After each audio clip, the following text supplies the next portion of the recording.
स्वागत है दोस्तों आप सभी का फिर से एक बार। और आज हम लोग पढ़ेंगे हमारा चैप्टर नंबर 10, ठीक है। और उसमें हम लोग देखेंगे कि किस तरीके जो जो नए साम्राज्य हैं और नए राज्य हैं उनका उदय हुआ, किस तरीके से वो राज्य बनते गए, जिससे हम लोगों ने इसके पहले वाले चैप्टर में दोस्तों बात किया था कि पार्ट नंबर जो हमारा 9 है उसमें हम लोगों ने क्या डिस्कस किया। तो आप लोगों ने देखा था कि कैसे भक्तियाँ स्टार्ट हो चुकी थी, है ना, और वहाँ पर जैन धर्म का भी प्रसार शुरू हो गया था। उसके बाद कैसे जो तीर्थयात्री थे वे भारत की ओर आ रहे थे, कैसे तीर्थ यात्रा वे करके जा रहे थे। तो इन सब चीज़ों को हम लोगों ने समझा। अब हम लोग चलेंगे आगे कि किस तरह से जो नए साम्राज्य है और नए राज्य है उनका उदय हुआ। ये चैप्टर नंबर 10 है बेटा। इसके बाद एक और चैप्टर है, चैप्टर नंबर 11, और उसके बाद जो हमारा अतीत पार्ट 1 है वो कंप्लीट हो जाएगा। तो अभी लगभग यहाँ पे 10 वीडियोस हो चुकी है। तो अगर कोई भी वीडियोस में अगर आपको लगता है कि कोई कमी हो रही है तो आप लोग कमेंट में ज़रूर बताएं कि उन कमियों को हम लोग सुधार करें, जिससे आपको और सुविधाएं मिलती जाए, ठीक है। तो अभी हम लोग शुरू करते हैं। एक जो अरविंद नाम का एक प्यारा सा बच्चा है, वे क्या सोच रहा है और किस तरीके से जो साम्राज्य है नए नए और राज्य बनते हैं, ठीक है। तो शुरू करते हैं। तो अरविंद अपने स्कूल में खेले जाने वाले नाटक की एक भूमिका करने के लिए चुना गया। और होता है कि जब हमारे स्कूल्स में जब हम लोग बच्चे होते हैं तो जब हमारे स्कूल्स में जो गैदरिंग होती है तो वहाँ पर हम लोग बहुत खुश होते हैं, क्योंकि हमको अपना जो अंदर की कला है वो दिखाने को मिलती है। और आप लोग कमेंट में ज़रूर बताएं कि आप लोगों ने जब अपनी 6ठी या 7वीं क्लास में थे तो उस समय कोई नाटक में भाग लिया था, और अगर लिया था तो कौन से नाटक में भाग लिया था, वे आप लोग हमें कमेंट में ज़रूर बताएं। भूमिका अदा करने के लिए चुना गया। उसने सोचा था कि वे शाही वेशभूषों में मूंछों पर ताव देते हुए रूप हले कागज़ में लिपटी तलवारों को शान से पकड़कर चहलकदमी करेगा। होता है ना कि जब हमें कोई नाटक के लिए चुना जाता है तो हमारे मन में मेनली जो एक ख्याल है वो यही आता है कि हम एक राजा बनेंगे, हमारे हाथ में एक तलवार होंगी, मूंछों को हम ताव देंगे और हम लोग क्या करेंगे, स्टेज में जाके लहराएंगे। पर ज़रा सोचो उसे कितनी हैरानी हुई होगी जब उसे बताया गया कि उसे बैठकर वीणा ही बजानी होगी और कविता पाठ भी करना होगा, और संगीत राजा कौन हो सकता है वह अरविंद सोचने लगा, है ना। होता है कि कुछ रोल हमें चाहिए होता है पर वे रोल हमें नहीं मिलता है। तो अरविंद को भी जो अरविंद रोल चाहता था वे रोल उसे नहीं मिला और वे सोचने लगा, ठीक है। अब हम लोग चलते हैं आगे, क्या बताती है हमें प्रस्थितियाँ, है ना। तो प्रस्थितियाँ बेटा क्या होती है, प्रस्थितियाँ को आप लोग इस चीज़ से भी समझ सकते हो कि प्रशंसा, है ना, प्रशंसा भी आप कह सकते हो या प्रस्थितियाँ, ठीक है। तो दरअसल अरविंद गुप्त वंश के प्रसिद्ध राजा समुद्रगुप्त की भूमिका अदा करने जा रहा था। समुद्रगुप्त के बारे में हम इलाहाबाद के अशोक स्तंभ पर खुदे एक लंबे अभिलेख से पता चलता है। एक लंबा अभिलेख मिला है इलाहाबाद में, उससे पता चलता है कि जो समुद्रगुप्त है उनकी रचना समुद्रगुप्त के दरबार में कवि व मंत्री रहे हरिसेन द्वारा एक काव्य के रूप में की गई है, ठीक है ना। यह एक विशेष किस्म का अभिलेख है जिसे प्रशिस्त कहा जाता है। यह एक संस्कृत शब्द है। तो ये जो प्रशिस्तिया है उसका एक अगर हम लोग देखें तो जो प्रशिस्त है ये क्या है, एक संस्कृत शब्द है बेटा, है ना। ये क्या है, एक संस्कृत शब्द है, ठीक है, जिसका अर्थ क्या होता है, प्रशंसा होता है, जो कि मैंने अभी आपको बताया। तो प्रशिस्तियाँ लिखने पहले से ही प्रचलन थी, जैसे कि हम लोगों ने चैप्टर नंबर 8 में डिस्कस किया था कि जो गोमती पुत्र और श्री सातकर्णी की प्रस्थितियाँ के बारे में हमने पढ़ा है। और परंतु गुप्त काल में इनका महत्व और बढ़ते गया। तो जो प्रस्तुतियाँ थी उनका जो मोल है वे बढ़ते गया आने वाले गुप्त काल में। उसके बाद अगर हम लोग आगे चले तो समुद्रगुप्त की प्रस्थिति क्या थी, है ना। तो आओ देखें कि समुद्रगुप्त की प्रसिद्ध हमें क्या बताती है। कवि ने इसे राजा की एक युद्धों को जीतने वाले राजा, विद्वान एवं उत्कृष्ट कवि के रूप में भरपूर प्रशंसा की है। यहाँ तक कि वे ईश्वर के बराबर बताया गया है। प्रशिस्त में लंबे लंबे वाक्य दिए जाते थे, वहाँ वैसे ही एक वाक्य का अंश दिया है, ठीक है। तो वो हम लोग पढ़ेंगे कि योद्धा समुद्रगुप्त, जिनका शरीर युद्ध मैदानों में कुठारों, कुल्हाड़ियों, तीरों, भालों, छलों, तलवारों, लोहों की गदाओं, नुकीले तीरों तथा अन्य सैकड़ों हथियारों से लगे घाव के दाग से भरने लगे और अत्यंत सुंदर दिखने लगे। अब आपको बताना है कि यह वर्णन तुम्हें उस राजा के बारे में क्या बताता है और राजा किस प्रकार से युद्ध लड़ते होंगे। उसके बाद आपको ये दो दिख रहे हैं जो कि आपको लगता है कि सोने के हैं। वीणा बजाने वाले राजा समुद्रगुप्त के कुछ अन्य गुणों के सिक्के पर दिखाया गया है ना। ये देखिए, आप देख सकते हो जैसे इन सिक्कों में वीणा बजाते हुए उन्हें दिखाया गया है, जैसे कि इनके हाथ में वीणा है और वे वीणा को बजा रहे हैं, इन सिक्कों में बताया गया है। अब हम आगे चले तो अगर हम लोग पेज नंबर 89 को गौर से देखें तो हम पाएंगे कि एक क्षेत्र में हरे रंग से रंगाया गया है। तुम्हें पूर्वी समुद्री तट के साथ साथ एक कर्म लाल बिंदु देखो, उसी तरह कुछ क्षेत्र बैंगनी और नीली रंग के भी मिलेंगे। तो आपको पेज नंबर 89 खोल लेना है, खोलना ही है, आपको किताब लेकर ही बैठना है, तो ही आपकी जो पढ़ाई है वो अच्छी से होंगी। और जो भी आपको प्रश्न बताए गए हैं उनके बारे में सोचिए, जो भी आपको बताया जाता है उनको आप अंडरलाइन करके उनको लिखिए भी, क्योंकि आपको अंत में कोई भी परीक्षा अगर आप लोग दे रहे हो, बड़ी से बड़ी परीक्षा, तो आपको लिखना बहुत ज़रूरी है। और ऐसा बिल्कुल भी नहीं है कि अगर आप लोग यूपीएससी जैसी परीक्षाओं की पढ़ाई कर रहे हैं तो ही आपको लिखना आवश्यकता है। जब तक आप लिखोगे नहीं तो आपको चीज़ें याद नहीं होंगी, तो आपको लिखना हमेशा से ही आवश्यक है, ठीक है। उसके बाद इस मानचित्र में प्रसिद्ध के प्राप्त जानकारी के आधार पर बनाया गया है।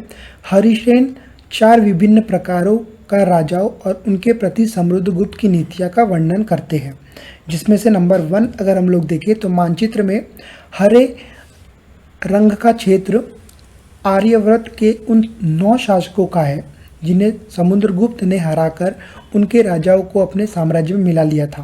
तो यहाँ पे एक क्वेश्चन आ सकता है कि समुद्रगुप्त ने किन 9 शासकों को हराया था, ठीक है।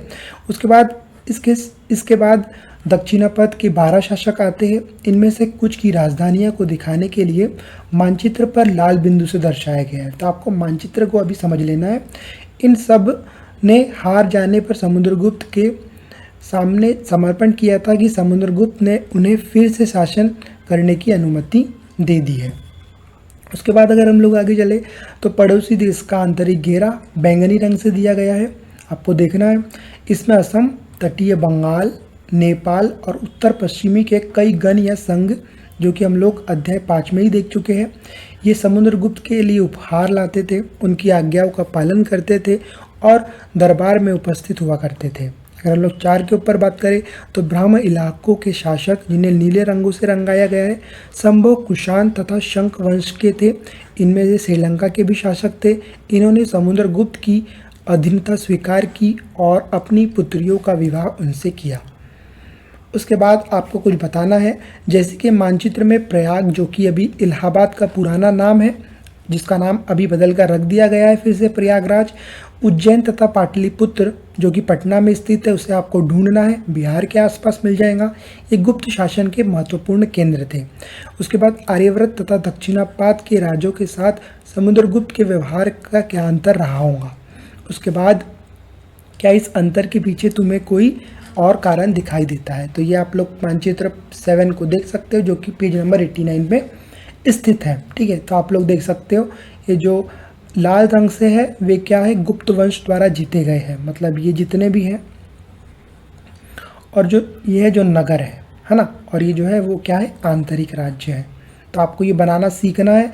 तो ऐसा है और ये ऐसा है ना, आपको ये सीख लेना है, क्योंकि जब आप लोग दर्शाओगे कि कौन सा राज्य कहाँ पर था, कौन से राज्य के जो आंतरिक राज्य बने, जो बाहरी राज्य थे, तो वे दर्शाने के लिए आपको जो भारत का नक्शा है वो समझना बहुत महत्वपूर्ण है।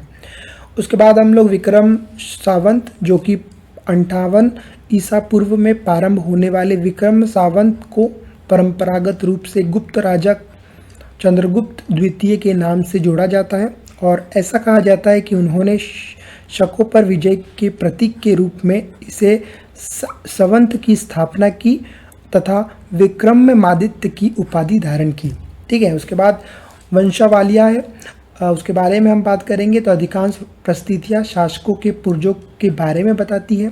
ये प्रस्थित भी समृद्ध गुप्त के प्रतिमाह और पितामह यानी कि परदादा दादा और उनके पिता और माता के बारे में बताती है।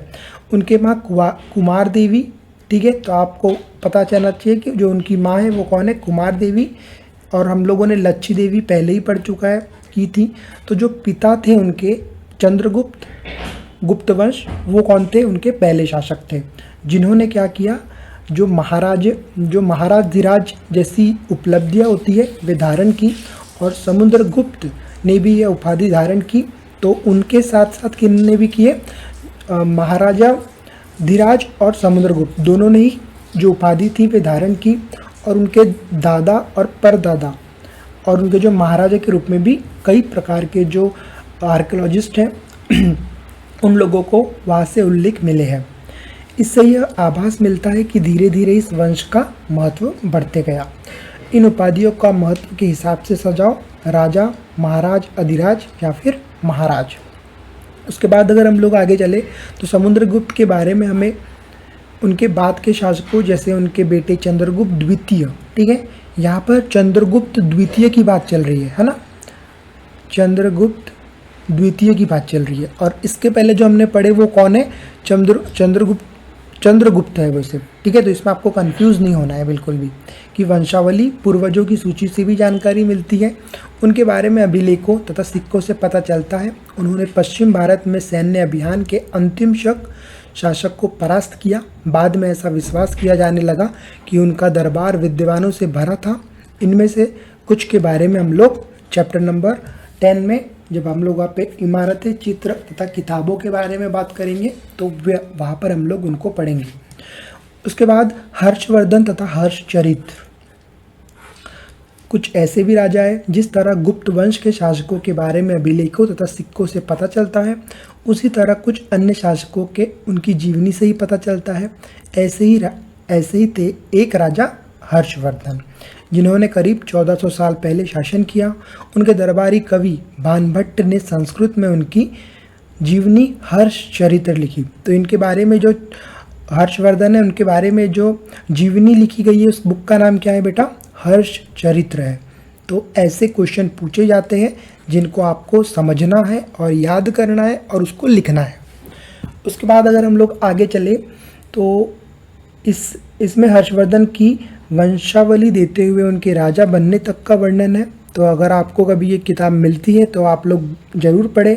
उसके बाद चीनी तीर्थयात्री श्वेनस्तांग जो कि आया था, उसने उनके बारे में तुम्हें, जो कि हमने अध्याय 8 में पढ़ चुका है कि वे किस तरह से भारत में आया था। उन्होंने भारत में जो समय काटा उसके बारे में जो उन्होंने लिखा वो अपने साथ वे वापस चीन लेके गए।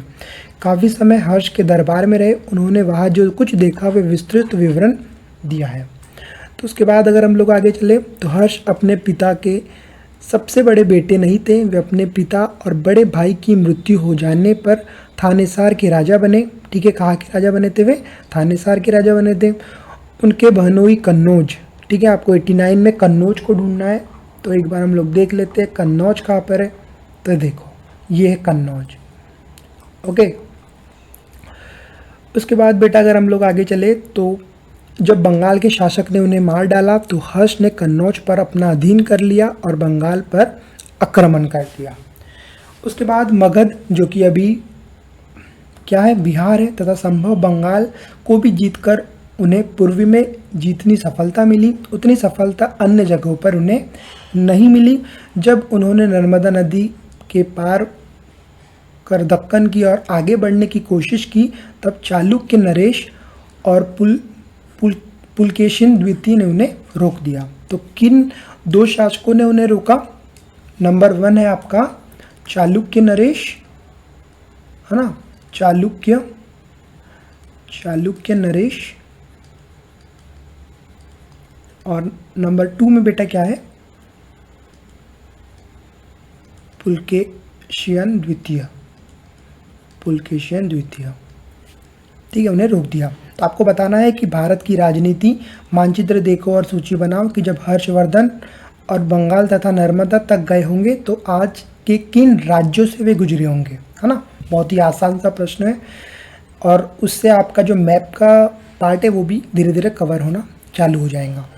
उसके बाद जो परिस्थितियाँ मिली जैसे कि पल्लव, चालुक्य और पुलकेशिन द्वितीय की, वे अब हम लोग देखेंगे। इस काल में पल्लव और चालुक्य दक्षिण भारत के सबसे महत्वपूर्ण राजवंश थे। उसके बाद पल्लवों का राज्य उनकी राजधानी कांचीपुरम के आसपास के क्षेत्रों से लेकर कावेरी नदी के डेल्टा तक फैला था, जबकि चालुक्यों का राज्य कृष्णा और तुंगभद्रा नदियों के बीच स्थित था। चालुक्यों की राजधानी क्या थी? ऐहोल थी, और यह उनका एक प्रमुख व्यापारिक केंद्र था, जो कि हम लोग पेज नंबर 89 में देख सकते हैं। ठीक है, ऐहोल कहाँ पर है करके, ये देखिए ऐहोल दिख रहा है अगर आपको तो बहुत अच्छी बात है, नहीं तो आपको ढूंढना होगा। ये है ऐहोल। ओके, अगर हम लोग इसको देखें तो ये कुछ मुंबई के आसपास में ही है ना। देखो, जब भी आप लोग इतिहास को पढ़ रहे हो तो मैप से समझो नहीं, ठीक है ना, क्योंकि हम लोग इतिहास को पढ़ रहे हैं। मैप से पढ़ना, हाँ ठीक है, आपको पता होनी चाहिए कि वे मैप में यहाँ पर स्थित है, पर भी जब आप इतिहास पढ़ रहे हो तो मैप एक अलग चीज़ है। मैप से समझना इतिहास को, और एक इतिहास को समझना एक और बात है ना। तो आप लोग समझने में ज़्यादा ध्यान दें, ना कि वो जगह कहाँ पर है उस जगह पर ज़्यादा ध्यान दें, है ना। आप समझिए ज़्यादा, जितना हो सके भरपूर आप समझने की कोशिश करें। तो धीरे धीरे ये धार्मिक केंद्र बन गया, जहाँ कई मंदिर थे। पल्लव और चालुक्य एक दूसरे की सीमाओं को अतिक्रमण करने थे। मुख्य रूप से राजधानियों को निशाना बनाया जाता था, जो समृद्ध शहर थे। उसके बाद पुलकेशिन द्वितीय अपने सबसे प्रसिद्ध चालुक्य राजा थे, है ना। उनके बारे में हम अनेक दरबारी कवि रवि कीर्ति द्वारा रचित प्रस्तुत के से हम पता कर सकते हैं। उसके बाद इससे उनके पूर्वजों, खासतौर पर पिछली 4 पीढ़ियों के बारे में बताया गया है, जो कि पुलकेशिन द्वितीय को अपने चाचा से यह राज्य मिला था। उसके बाद बेटा अगर हम लोग आगे चले तो रवि कीर्ति के अनुसार, अगर हम उनकी किताब के अनुसार बात करें तो उन्होंने पूर्वी तथा पश्चिमी दोनों समुद्र तटीय इलाकों में अपने अभियान चलाए, और उसके अतिरिक्त उन्होंने हर्ष को भी आगे बढ़ने से रोका। हर्ष का अर्थ क्या होता है? आनंद होता है ना, आनंद। कवि का कहना है कि इस पर पराजय के बाद अब हर्ष नहीं रहा। पुलकेशिन द्वितीय ने पल्लव राजा के ऊपर भी आक्रमण किया, जिसे वे कांचीपुरम की दीवार के पीछे उन्हें शरण लेनी पड़ी। पर चालुक्य की विजय अल्पकालीन थी। लड़ाई के दोनों वंश दुर्लभ होते गए। पल्लवों और चालुक्य को अंततः राष्ट्रकूटों तथा चोल वंशों ने समाप्त कर दिया। इसके बारे में जब हम लोग हमारे पास्ट 2 में पढ़ेंगे, मतलब यानी कि हम अतीत पार्ट 2 में, वहाँ पर हम लोग देखेंगे 7th स्टैंडर्ड में। उसके बाद अगर हम लोग आपको एक क्वेश्चन बताना है कि वे कौन से अन्य शासक थे जो तटों पर अपने नियंत्रण करना चाहते थे। उसके बाद इन राज्यों का प्रशासन कैसे चलता था। अब इन राज्यों का प्रमाण मिला, ठीक है। हम लोगों ने कौन से राजाओं को पढ़ लिया, उन राजाओं की आप लोगों को लिस्ट भी बनाना है ना। उसके बाद अब इन राज्यों का प्रशासन कैसे चलता था उसके ऊपर अब हम लोग बात करेंगे। ओके, तो पहले के राजाओं की, इन तरह की राजाओं के लिए भूमि का सबसे महत्वपूर्ण बना रहा। क्या? पहले की राजाओं की तरह इन राजाओं के लिए भूमि कर सबसे महत्वपूर्ण बना रहा।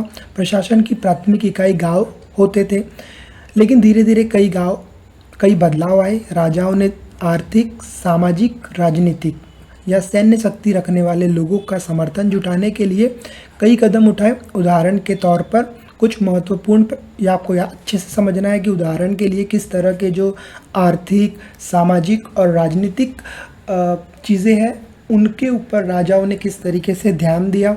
तो कुछ महत्वपूर्ण प्रशासकीय तथा अनुवंशिक बन गए, अर्थात बेटे अपने पिता के पद पाते थे। जैसे कि वे कवि हरिसेन अपने पिता की तरह महादंडनायक अर्थात मुख्य न्याय अधिकारी थे। उसके बाद कभी कभी एक ही व्यक्ति कई पदों पर कार्य करता था। जैसे कि हरिसेन एक महादंडनायक होने के साथ साथ वे क्या करते थे, कुमारामात्य अर्थात एक महत्वपूर्ण मंत्री भी थे। एक संधि विनिग्रह अर्थात युद्ध और शांति के विषयों के भी वे मंत्री थे। तो एक ही इंसान अलग अलग या विभिन्न काम करता था, जो कि अभी आपको देखने को नहीं मिलेगा। कोई भी इंसान एक ही काम कर पाता है, और अगर आप लोग मल्टीपल काम कर रहे हो तो ये आपकी बहुत कला मानी जाती है ना।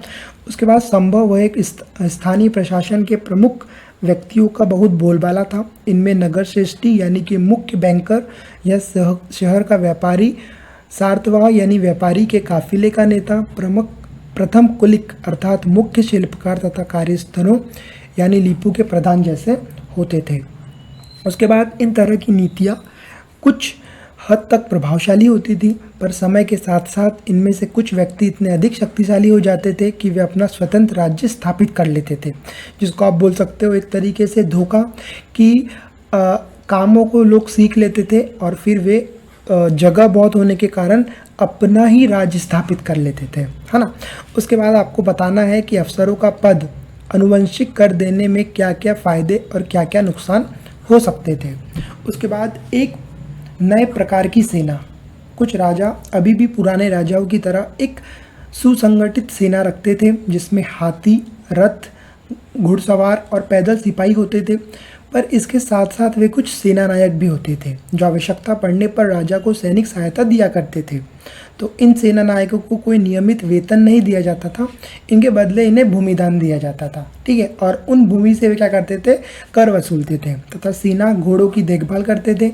साथ ही वे इससे युद्ध के लिए हथियार भी जुटाते थे, और इस तरह के व्यक्ति सामंत कहलाते थे। तो इस तरह के जो व्यक्ति है वे क्या कहलाते थे, सामंत कहलाते थे। तो ये ऐसे प्रश्नों को आपको ध्यान में रखना है। तो ये सामंत स्वतंत्र होने की कोशिश भी करते थे। उसके बाद दक्षिण में राज्यों की सभाएं जो होती थी वे किस तरह से होती थी, तो पल्लवों के अभिलेखों में कई स्थानीय चर्चा है। इनमें से एक है ब्राह्मण भूस्वामियों का संगठन, जिसे सभा कहते हैं। ये सभाएं उप समितियों के जरिए सिंचाई, खेतीबाड़ी से जुड़े विभिन्न कामों जैसे कि सड़क निर्माण, स्थानीय मंदिरों की देखरेख आदि काम करती थी। इन इलाकों में भूस्वामी ब्राह्मण नहीं थे। वहाँ उर नामक ग्राम सभा होने की बात कही गई है, ठीक है। उसके बाद नगरम व्यापारियों के एक संगठन का नाम था। संभव यह सभाओं पर धनी तथा शक्तिशाली भूस्वामियों और व्यापारियों का नियंत्रण था। इनमें से बहुत सी स्थानीय सभाएं शताब्दियों तक काम करा करती थी। उसके बाद अगर हम लोग आगे चले तो उस ज़माने में जो आम लोग थे वे क्या करते थे, होता है ना, आज भी बड़ी बड़ी सरकारें चलती है, पूरा देश चलता है, पूरी दुनिया चलती है, पर उस पूरी दुनिया में कुछ लोग ऐसे भी होते हैं जिनको इन सब चीज़ों से कोई मतलब नहीं होता है। वे अपनी एक साधारण और आम जिंदगी जी रहे होते हैं। तो उस समय में भी कुछ ऐसे ही लोग थे जो कि एकदम साधारण आम थे। तो अब हम उनके बारे में देखते हैं। जैसे कि जनसाधारण के जीवन की थोड़ी बहुत झलक हमें नाटकों तथा कुछ अन्य स्रोतों से मिलती है। चलो उनके बारे में हम उदाहरण देखते हैं। कालिदास अपने नाटकों में राज दरबारों के जीवन के चित्रण के लिए प्रसिद्ध है। इन नाटकों में एक रोचक बात यह है कि राजा और अधिकांश ब्राह्मणों को संस्कृत बोलते हुए दिखाया गया है, जबकि अन्य लोग तथा महिलाएं प्राकृत बोलते थे। जो कि हमने प्रश्न भी डाला था आज कि जो प्राचीन के लोग थे, ठीक है ना, वे कौन सी भाषा बोलते थे। तो आपका जो सही उत्तर है उसका वो है संस्कृत और प्राकृत भाषा वे बोलते थे। उनमें सबसे प्रसिद्ध नाटक कौन था है, अभिज्ञान शकुंतलम, ठीक है। दुष्यंत नामक एक राजा और शकुंतला नाम की एक युवती की प्रेम कहानी है। इस नाटक में एक गरीब मछुआरे के साथ राजकर्मियों की दुर्व्यवहार की बात कही गई है। अगर आप लोगों ने उस नाटक को सुना है तो ये बहुत अच्छी बात है, और नहीं सुना है तो नाटक को एक बार आप जरूर से सुन सकते हैं। उसके बाद बेटा अगर हम लोग बात करें तो एक मछुआरे को एक अंगूठी मिली। एक मछुआरे को एक बहुत ही कीमती अंगूठी मिली। ये अंगूठी राजा के शकुंतला को भेंट थी, पर दुर्घटनावश उसे एक मछली ने निकल गई। ये भी कहानी आप लोगों ने सुना होगा, बहुत प्रसिद्ध कहानी है। तो क्या होता है, उसके बाद जब मछुआरा इस अंगूठी को लेकर राजमहल पहुंचा तो द्वारपाल ने उसे चोरी का आरोप लगा दिया, और मुख्य पुलिस अधिकारी भी बहुत बुरी तरह से पेश आया। राजा उस अंगूठी को देखकर बहुत खुश हुआ और उन्होंने मछुआरे को इनाम दिया। पुलिस वाला और द्वारपाल मछुआरों से इनाम का कुछ हिस्सा हड़पने के लिए उसके साथ शराब खाने चल पड़े, है ना। उसके बाद आज अगर किसी गरीब आदमी को कुछ मिलता है और वह पुलिस में खबर करता है तो क्या उसके साथ इस तरह का बर्ताव किया जाता होगा? आपको सोचना है, बताना है, लिखना है। उसके बाद एक प्रसिद्ध व्यक्ति का नाम बताओ जिसने प्राकृत में उपदेश दिए हैं, और राजा राजाओं का नाम बताओ जिसने प्राकृत में अपने अभिलेख लिखवाए हैं। उसके बाद अगर हम लोग आगे चले तो चीनी तीर्थयात्री फाओशियान का ध्यान उन लोगों की दुर्गति पर भी गया जिन्हें ऊंचे और शक्तिशाली लोग अछूत मानते थे। इन्हें शहरों से बाहर रहना पड़ता था, और वे लिखते हैं कि अगर इन लोगों को शहर या बाजार के भीतर आना होता था तो वे सभी आगाह किया करते थे कि लकड़ी के लिए एक टुकड़े पर चोट करते थे। वह आवाज़ सुनकर कई लोग सतर्क होकर अपने को छू जाने के लिए किसी भी प्रकार का संपर्क से बचाते थे।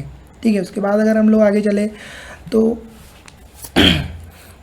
एक जगह जो कि भानभट्ट द्वारा अभियान पर निकली राजा की सेना का बड़े सजीव चित्रण किया गया है। तो उसके बाद अगर हम लोग देखें कि जो राजा की सेना थी वे किस तरह की थी, तो राजा बड़ी मात्रा में साजो सामान लेकर यात्रा करते थे, है ना। कोई भी जब राजा होता था तो वे ऐसे ही साधारण तौर पर नहीं जाता था, उसकी पूरी यात्रा होती थी, उसका पूरा काफिला होता था और वे पूरे साजो सामान को लेकर निकलते थे।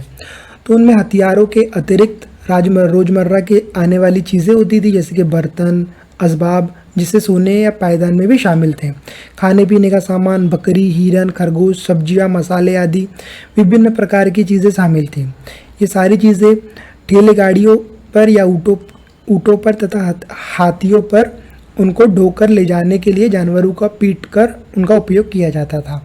इस विशाल सेना के साथ साथ संगीतकार नगाड़े, बिंगुल तथा तुरी बजाते हुए चलते थे। रास्ते में पड़ने वाले गांव जो भी आता था उनका सत्कार करता था। वे दही, गुड़ तथा फूलों का उपहार लाते थे। जानवरों को चारा भी वे देते थे, है ना। ऐसा बिल्कुल उनके साथ बहुत ही अच्छे तरीके से सलूक किया जाता था ना। गांव के लोग, आज भी आप लोगों ने देखा होगा कि कहीं पर कोई बहुत महान लोग जाते हैं तो गाँव वाले ऐसी ऐसी जगहों से उनका स्वागत करते हैं, उनको भेंट भी देते हैं। वो बात और है, अभी के लोग भेंट लेते नहीं हैं, पर उस समय ये सब चीज़ें होती थी। लोग भेंट भी देते थे और लोग भेंट को पूर्ण तरीके से वो उन्हें सम्मान भी करते थे उन भेंट को लेकर। उसके बाद ये सेनाएं अपना पीछा विनाश और विंध्यवास पर निशानी छोड़ जाती थी। अक्सर गांव वाले झोपड़ियों हाथी को उथल डालते थे और व्यापारियों के काफिलों में जूत बैल इन हलचल भरे माहौल से डरकर भाग खड़े होते थे, है ना। 2 है, भानभट्ट लिखते हैं कि पूरी दुनिया धूल के गर्त में डूब जाती थी। उसके बाद आपको बताना है कि ग्रामवासी राजा के लिए क्या क्या लेकर आते थे, और उसके बाद आपको एक सूची बनाना है। सेना के साथ ले आई गई कौन सी चीज़ों है उसकी आपको सूची बनाना है। तो आपको एक कल्पना भी करना है कि हर्षवर्धन की सेना अगले हफ्ते तुम्हारे गांव आने वाली है। तुम्हारे माता पिता इसके लिए क्या तैयारी कर रहे हैं, वर्णन करो, क्या क्या बोल रहे हैं और वे क्या क्या कर रहे हैं। कुछ उपयोगी शब्द जैसे कि प्रसिद्ध, प्रशंसा, आर्यव्रत, दक्षिणापथ, वंशावली, अनुशंकिक, पदाधिकारी, सामंत, सभा और नगरम। ठीक है, ये क्वेश्चंस आपको सॉल्व करना है। अगर आप लोग सॉल्व नहीं कर पाते हो तो आप हमारी वेबसाइट्स के ऊपर जाके इन प्रश्नों के सभी उत्तर को पा सकते हैं ना। तो आप लोग को इस ऑफिशियली वेबसाइट्स पे विजिट कर लेना है। आप हमारे टेलीग्राम चैनल को भी ज्वाइन कर सकते हो, जिसकी लिंक आपको इस वीडियो के डिस्क्रिप्शन में मिल जाएंगी, या फिर आपको टेलीग्राम खोलना है और लिखना है स्टडी वाला सिविल सर्विसेज एग्ज़ाम, तो आपको मिल जाएगा। उसके बाद कुछ महत्वपूर्ण तिथियाँ। गुप्त वंश की शुरुआत लगभग 1700 वर्ष पहले, 1700 साल पहले, और हर्षवर्धन का शासन लगभग कितना 1400 साल पहले। तो आज हम लोगों ने इनके ऊपर डिस्कस किया। तो हम लोगों ने आज क्या क्या देखा वो एक बार हम लोग देख लेते हैं। देन हम लोग जो हमारा चैप्टर नंबर 10 है उसके बारे में हम लोग कल से बात करेंगे, है ना बेटा। वीडियो अगर आपको अच्छा लगता है तो आप लोग वीडियो को लाइक कर सकते हैं, चैनल को सब्सक्राइब कर सकते हैं। तो हमने देखे कि परिस्थितियाँ क्या होती है, परिस्थितियाँ क्या बताती है, उसके बाद बारे में कैसी कैसी जो हमको परिस्थितियाँ मिली उनके बारे में हमने डिस्कस किया। फिर हम लोगों ने देखा कि जो वंशवालियाँ थी कैसे कैसे राजा आते गए, हर्षवर्धन तथा चरित्र। फिर उसके बाद हमने देखा कि पल्लव, चालुक्य और पुलकेशन द्वितीय की जो परिस्थितियाँ थी वे हमें क्या बताती है। फिर इन जो राजाओं के बारे में हमने बात किया, वे प्रशासन कैसे चलाते थे। और फिर एक नई प्रकार की हमने सेना देखे, जो अलग अलग प्रकार की सेनाएं होती थी, ठीक है ना। फिर दक्षिण में हमने राज्यों की सभाएं देखे। फिर उसके बाद जो आम लोग थे, वे लोग कैसा राजाओं को सपोर्ट करते थे, है ना। राजा की सेना जब जाती थी तो उनका स्वागत कैसे करते थे। तो इस वीडियो में इतना ही। अगर आपको वीडियो अच्छा लगा तो आप वीडियो को लाइक कर सकते हैं, चैनल को सब्सक्राइब कर सकते हैं। तो नेक्स्ट वीडियो हम लोग फिर मिलेंगे। जब तक के लिए जय हिंद, जय भारत।